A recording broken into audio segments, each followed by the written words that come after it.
छत्तीसगढ़ के सबसे प्राचीन मंदिरों में से एक जांजगीर चांपा जिले के चंद्रपुर की छोटी सी पहाड़ी के ऊपर विराजिती है मां चंद्रहासिनी।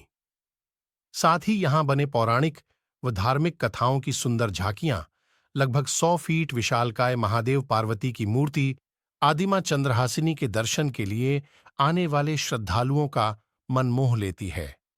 चारों ओर से प्राकृतिक मनमोहक सुंदरता से घिरे चंद्रपुर की खूबसूरती देखने लायक है।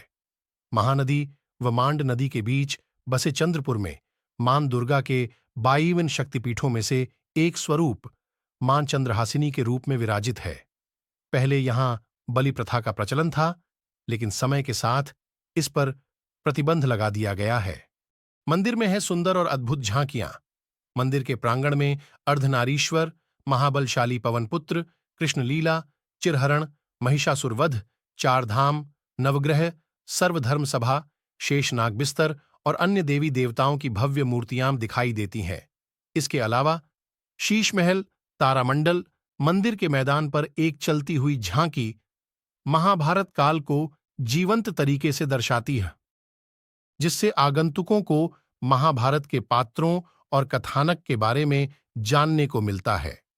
वहीं माता चंद्रहासिनी की चंद्रमा के आकार की मूर्ति के दर्शन मात्र से ही भक्तों की सभी मनोकामनाएं पूर्ण हो जाती हैं।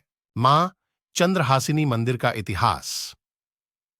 चंद्रमा के आकार की विशेषताओं के कारण उन्हें चंद्रहासिनी और चंद्रसेनी मां के नाम से जाना जाता है। बताया जाता है कि चंद्रसेनी देवी ने सरगुजा को छोड़ दिया और उदयपुर और रायगढ़ होते हुए महानदी के किनारे चंद्रपुर की यात्रा की। महानदी की पवित्र शीतल धारा से प्रभावित होकर माता रानी विश्राम करने लगीं। इसके बाद उन्हें नींद आ गई। वर्षों व्यतीत हो जाने पर भी उनकी नींद नहीं खुली। एक बार संबलपुर के राजा की सवारी यहां से गुजरी। चंद्रसेनी देवी पर गलती से उनके पैर लग जाने से चोट लग गई, जिससे वे जाग गए। फिर एक दिन देवी ने उन्हें एक सपने में दर्शन दिए और उन्हें एक मंदिर बनाने और वहां एक मूर्ति स्थापित करने के लिए कहा।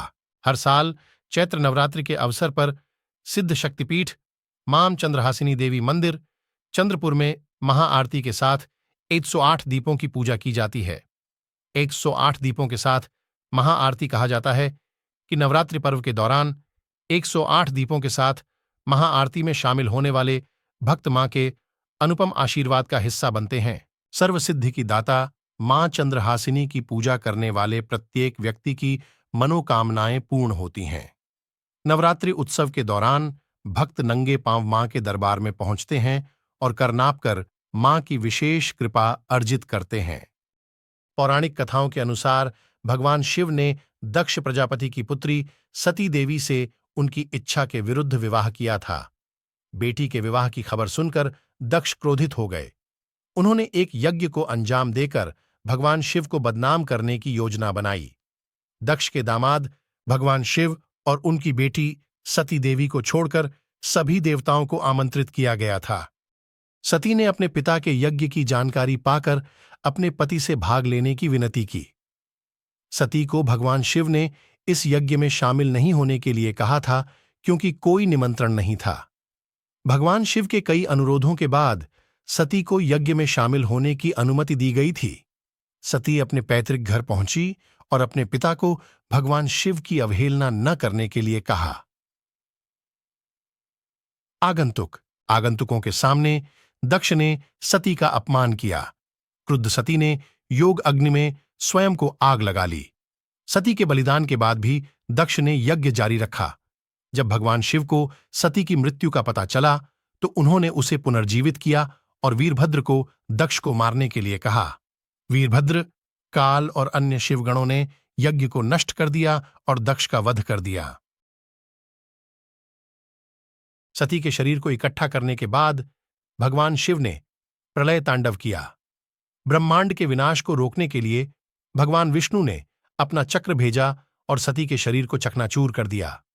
भारतीय उपमहाद्वीप में बिखरे हुए शरीर के टुकड़े पवित्र शक्तिपीठ बन गए। माना जाता है कि यहां भी सती के अंग गिरे थे। कहा जाता है कि यहां महानदी के तट पर चंद्रपुर में माता सती काधोदंत गिरा था और उसके बाद यहां सिद्ध पीठ बनाया गया। इस मंदिर में नवरात्रि पर्व दशहरा के दौरान हजारों की संख्या में श्रद्धालु दर्शन करने आते हैं। नवरात्रि का पर्व बड्डे ही धूमधाम से मनाया जाता है, जिसमें पूरे उड़ीसा और उसके बाहर के उपासक आते हैं और इस पर्व में शामिल होते हैं। साथ ही माता के दर्शन करते हैं।